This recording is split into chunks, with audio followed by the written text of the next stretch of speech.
Hey, what's up, everybody? I want to welcome you to another episode of the Dreamers Pro Daily Recap, where we give you a recap of all of the hot topics that we covered that day. You can catch them in their long format and also catch it fully streaming for free on Apple Podcasts.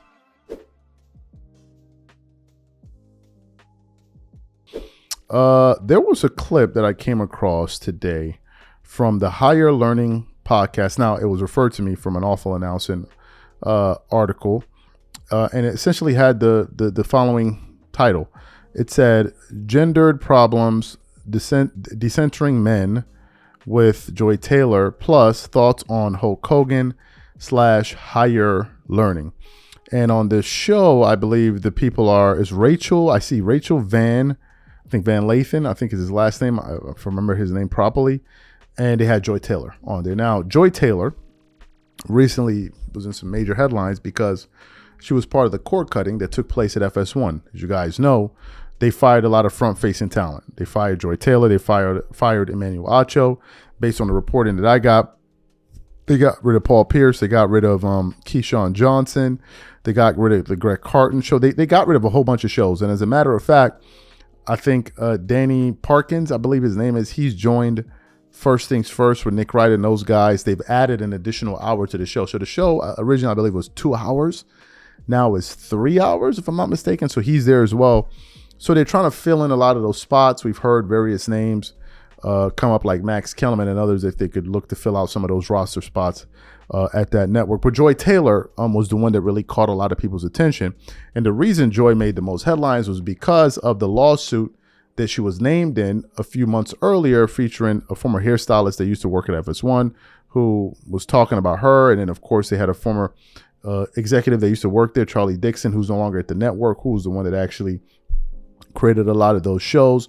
So they let go of her, right? They let go of her, and everybody was reacting. Everybody and their grandmama was reacting to that story. So what happened? I was going through this episode here, and essentially they got to the point where they asked her, so Joy, like, what are your thoughts now that you're no longer on television? You know, are you going to disappear? Like, for instance, Max Kellerman, who disappeared for a number of years. Are you going to stay active? Whatever. Like, what's going to be the plan moving forward? And then Joy Taylor just essentially, began to spill the beans and explain where she is mentally now and where she plans to be in the future. So what we'd like to do now is like to play what she had to say. I want you guys to listen to it in its entirety. And then I'm going to come back and react to her comments. Take a listen to her here. You've never been more famous. And you've never been more consequential with the things that you say. Mm-hmm. You're constantly aggregated. You're constantly talked about. What do you want to build now? Well, I gotta be honest with you. The part about this year, and I don't know if I'm gonna get it back, is the experience this year has taken away my joy for the business. Oh. So there was a time, there's always work involved, right? Like, even if you have a career you love, there's things you got to do that are annoying that you or like, a certain week you might be tired, not feeling it, whatever. But overall, like the saying, it doesn't feel like work is when you're doing something that you actually enjoy. I think what happens to me this year took that away from me. I don't know if I'll get that back. I might.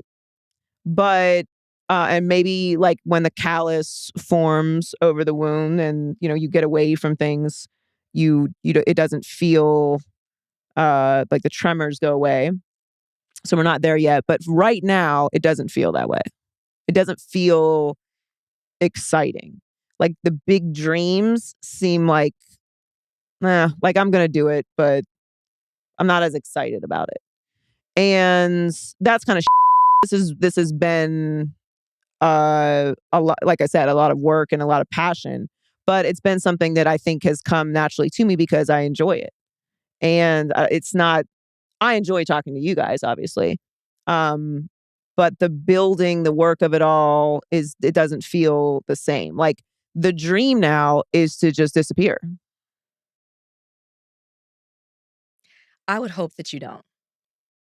And to be very honest, it's all still very fresh.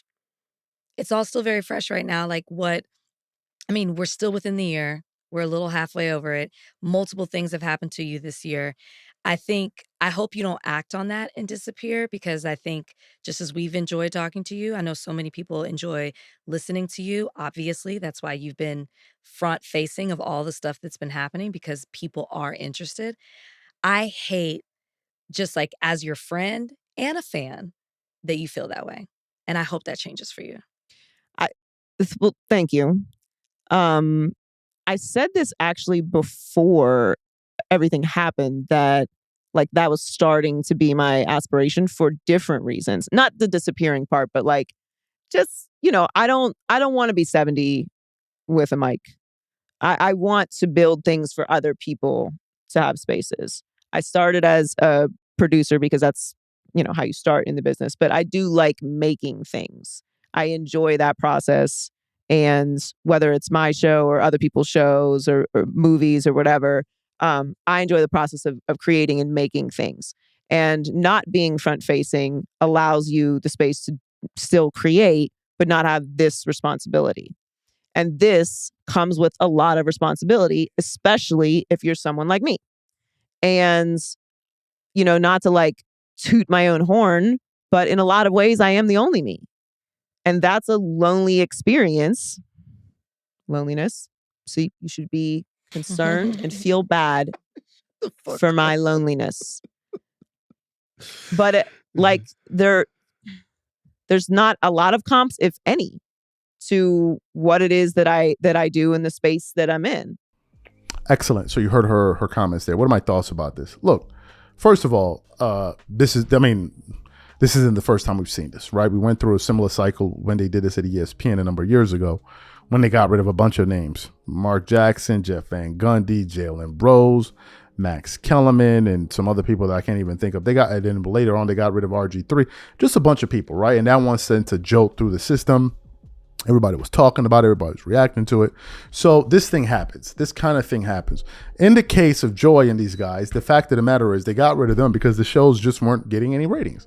The show that she was a part of, Speak with Keyshawn and Paul Pierce, was just boring. Like, let's just call it is what it is, man. It was boring, right? It was boring as hell. I used to watch a few episodes, and I'm like, yo, this is boring, right? A lot of those shows that they got rid of, The Facility, those shows were boring, man. When they used to have Undisputed and Skip It, that was an interesting show. Obviously, First Things First is a good show with Nick Wright, Kevin Wiles, Chris Broussard. Those guys have great chemistry there as well. But the shows were they were just boring. They were just, it is what it is, right? And in this business, you just have to get ratings, right? It's no different on YouTube, man. If you're boring and you're not interesting and you're not innovative, people are not going to watch. Period. End of story. They're not going to watch you, right? So if you're not performing well, the numbers will say so. And that's what the numbers said there. Now, if Joy does decide to go into the independent sector, it's going to be a lot harder. Because on television, I've never been on television, but one would assume that a lot of it is prepared for you. All you have to do is produce a body, show up, and then do your homework and then debate, right? You're not thinking of titles, topic, like those guys are really controlling a lot of that. And you're going to get a guaranteed paycheck no matter what. Your paycheck is going to reflect this every single month, no matter what. Whereas in the independent space, a lot of independent guys will tell you this for free.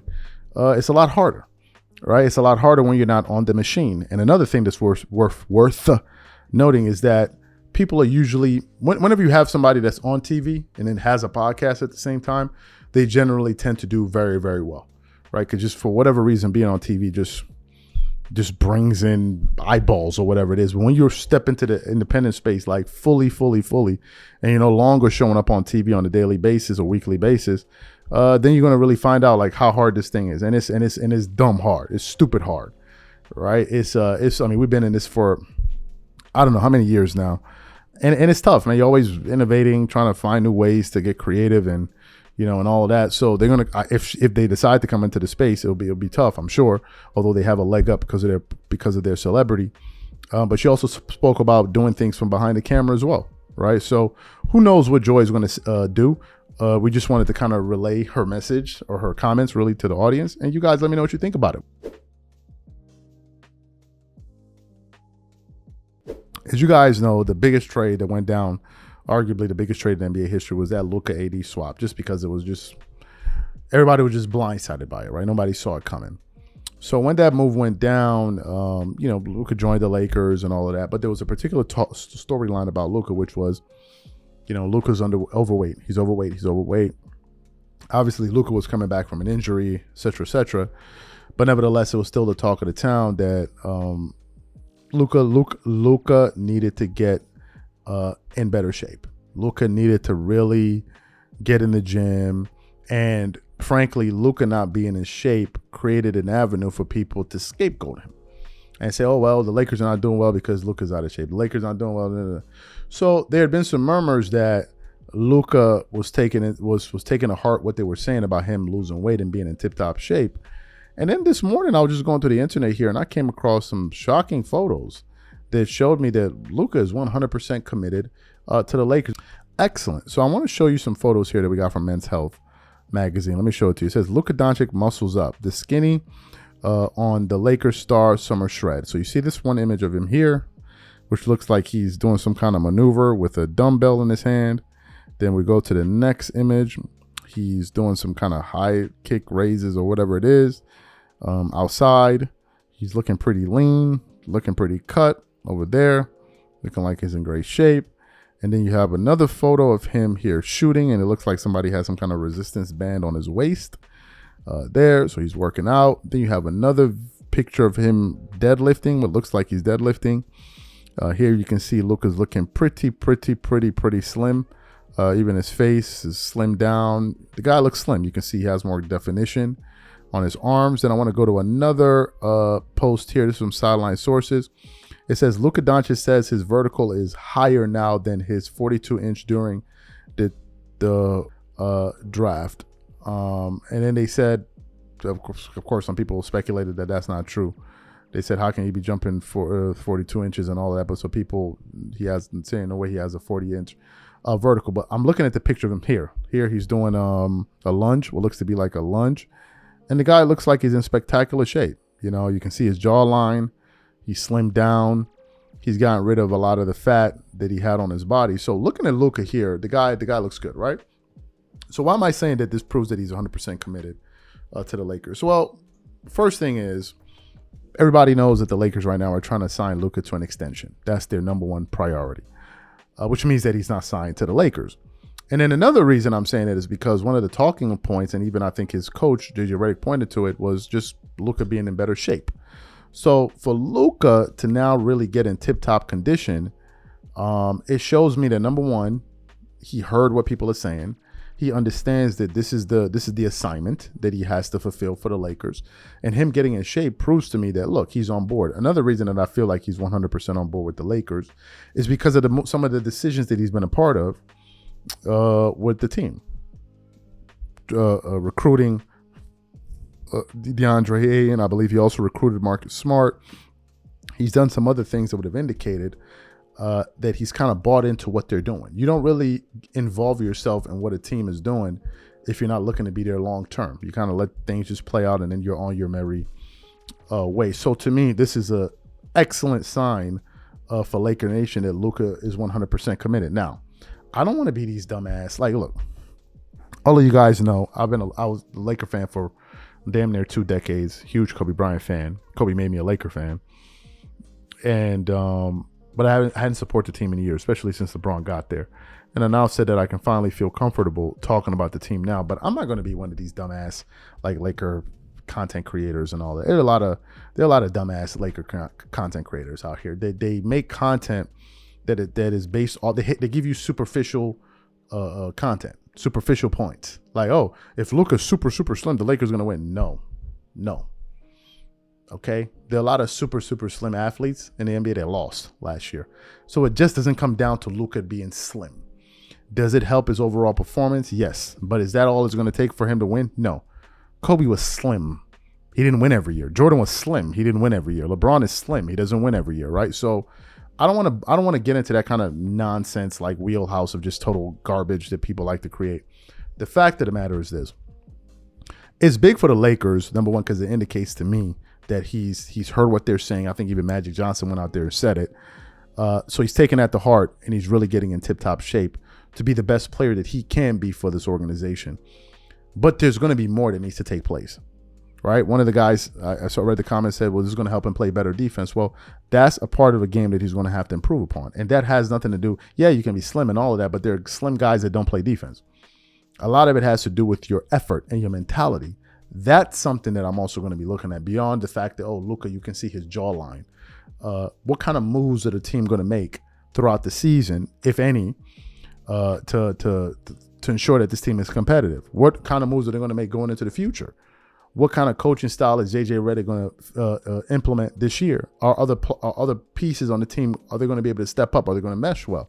What do we do with Austin Reeves? Is he going to play any defense? How are they going to work those three guys in a rotation with LeBron, Luka, and Austin Reeves, who don't have a history, not at least LeBron doesn't, but haven't been playing defense recently? Is Marcus Smart going to be somebody that's going to spear that they're going to put in the starting lineup? These are the things you need to pay attention to. Luka being in the best shape helps the team, but it doesn't put them over the top and say, oh, it's a wrap for the league. No, that's superficial analysis, right? That's superficial analysis. I still think the Lakers have a long way to go. I think they're going in the right direction. I spoke about this not too long ago. There's some serious teams in the West. Serious teams, right? You got the Thunder, who just won the championship. You have Houston, who looks like they're going to be formidable. Denver's always going to be there one way, shape, or another. Then you have teams that can come back. You have Dallas that can be a part of the equation. You have the Clippers. They got a whole bunch of stuff going on over there as well. So it doesn't boil down to, Kawhi Leonard is slim. Was it a wrap for the NBA last year? No. So that we're not going to do any of that, right? If you're going to watch our content, we're going to give you Laker coverage. We're going to give you sensible coverage. On nights where the Lakers win, we're going to give you sensible coverage. On nights when the Lakers lose, we're going to give you sensible coverage, not stupid. Oh, JJ did this guy did this, and then clearly when maybe Luka played bad, and I'm not talking about Luka or LeBron played bad. We're not doing it. That's clown stuff, right? We're not doing any of that.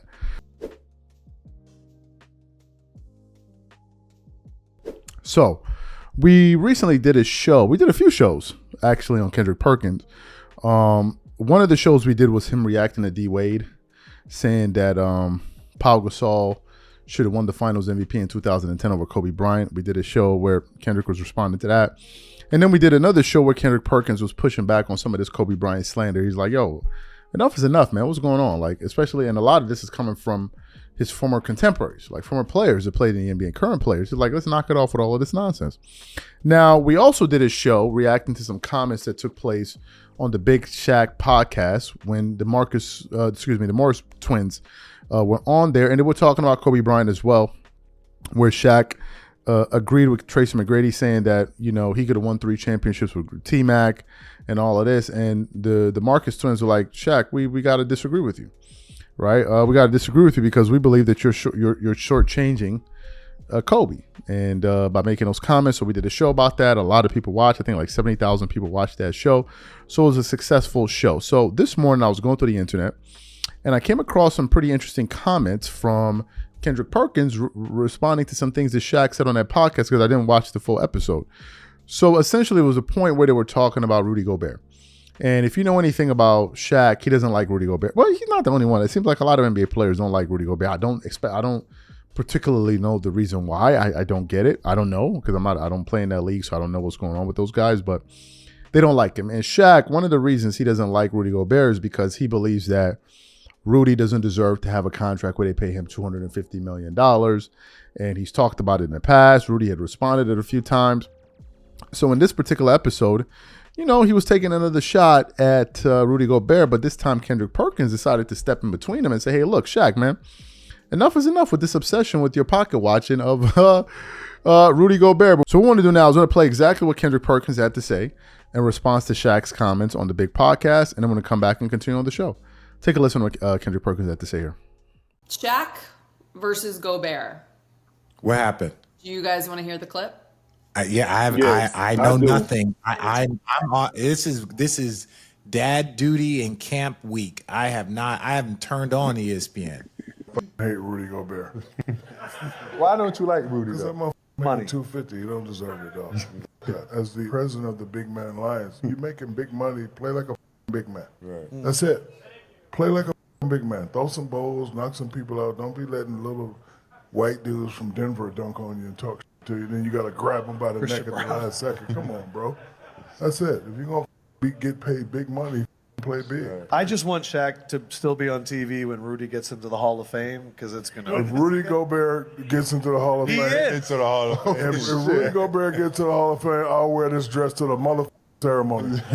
It seemed like every single time it's always an old head bringing up with this new generation is getting paid. Why?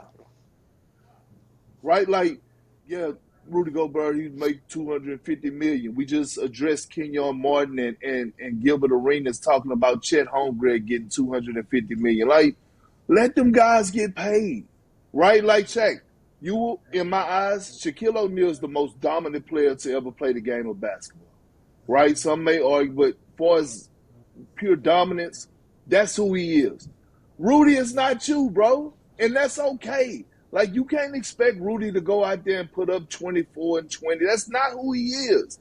He is a 4-time Defensive Player of the Year, right? And when you look at the numbers, when Rudy is on the floor, he has that type of impact. Like, he has that type of impact. Has he won a championship yet? No. Has he been able to lead a team like Ben Wallace was anchoring the defense? He hasn't.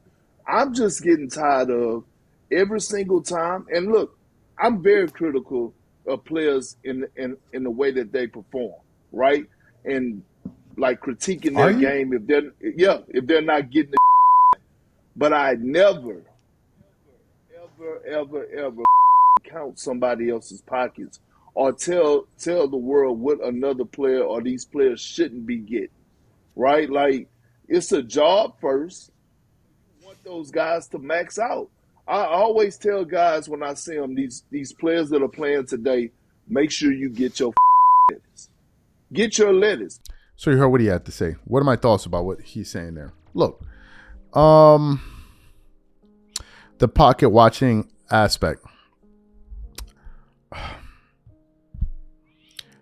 I guess it's something that they do, right? I think it's something that they do. Shaq isn't the only one that's done that. Like, I've heard Charles Barkley say, you know, these guys are making a ton of hell. I even heard Michael Jordan say it, but Michael Jordan didn't say it from that standpoint. Michael Jordan spoke about it from the standpoint of, you know, giving these guys a lot of money so soon in their careers, it may hinder their ability to really focus on the game and really do it for the passion, because you've already given them a reward at the end of the finish. Like, they already got the bag. So how are they going to be motivated? I've heard Jordan talk about it from that standpoint. But I mean, Jordan didn't talk about it from a pocket watching standpoint. By the way, Michael Jordan last year made the most money of any athlete in the world. He made $300 million last year. Think about that. A guy that's been retired for 25 years made $300 million last year. He was the highest paid athlete in the world last year. Anyway, so Jordan has chimed in as well. In the case of Shaq and this obsessiveness with Rudy Gobert, I mean, look, I guess they don't like Rudy. Right? I guess they just can't stand him. I don't know what it is. Some people feel like Rudy's soft. I even heard Kenyon Martin, I believe on Gil's Arena, he mentioned the fact that he can't stand Rudy Gobert. They were all laughing at him when Draymond Green choked him out like a madman. He just ran behind him and started trying to put him like in a sleeper hole. And then after that, Rudy said that, I think they said he was practicing Muay Thai or wrestling or whatever the hell it was. I don't know what it is. Right? I don't know what it is. Now, Shaq is a wealthy guy. You know, Shaq is let me see, net worth. Shaq is a very wealthy guy. I think Shaq must be worth what? $500 million. Right? Shaq is a very wealthy guy. So, yeah, I'm seeing $500 million from various websites. So, I don't know why it bothers him so much. Because usually people that say these things are usually people that feel like, man, if I was in their shoes playing how well I played in this era, I would make X so amount of money, so I'd be worth so and so. I would have such and such amount of money. But in the case of Shaquille O'Neal, he's worth $500 million. So I don't know. Maybe he just is annoyed by Rudy. I couldn't tell you. You know, I couldn't tell you. I couldn't tell you why people feel like Rudy Gobert, they got a green light on him. And, well, I think that's up for Rudy Gobert to change that, right? At one point, Blake Griffin used to be a guy that a lot of guys tried to punk in the NBA. So maybe Rudy has to step up for himself. I don't know. I don't know what this personal thing is with Shaq and Rudy.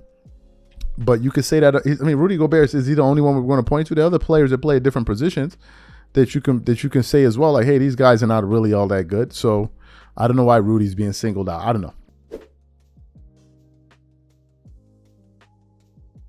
This is an interesting one. So this is a show that I saw this weekend that I was like, okay, this would be interesting to talk about on Monday. As you guys know, Jeff Teague broke the internet when he went out there and basically said LeBron was using steroids, right? He was using performance enhancers. Created a firestorm. Then the same day, he had to put out like an like a story on his Instagram where he said y'all are bugging or whatever. And then later on, the next day he came out and did a show where he was essentially saying that he was joking. And a lot of people were like, bro, you were definitely not joking in that show. Like, you were not joking at all. And everybody kind of chimed in. And, well, not everybody, because a lot of the big independent guys, not the guys in big media, they didn't chime in, right? So it's one of the reasons why we're even producing this show, because I myself, and I'm sure a lot of NBA fans, are stunned. So I came across a segment here from a Fox Sports Radio host, the Ben Maller show, Ben Maller, right? And he had the following headline saying, "Did Jeff Teague accidentally expose LeBron? Steroid claim sparks debate." And I'm like, wait a minute. They're talking about this on Fox Sports Radio? Like, am I really seeing this, or am I not? So what we want to do is want to play exactly what he had to say about Jeff Teague's comments, and then we're going to come back and react to his comments. Take a listen to what he had to say here. I bring up former generic NBA basketball player Jeff Teague. Unless you're a basketball hardo, he's not a memorable player. But he did say something memorable. Jeff Teague went on a podcast discussion that went apparently off the rails. Off the rails there recently. Wild PED accusation lobbed at LeBron James. Did you hear about this? Jeff Teague was asked to choose the best version of LeBron. And he said the Miami Heat, Bron, without hesitation.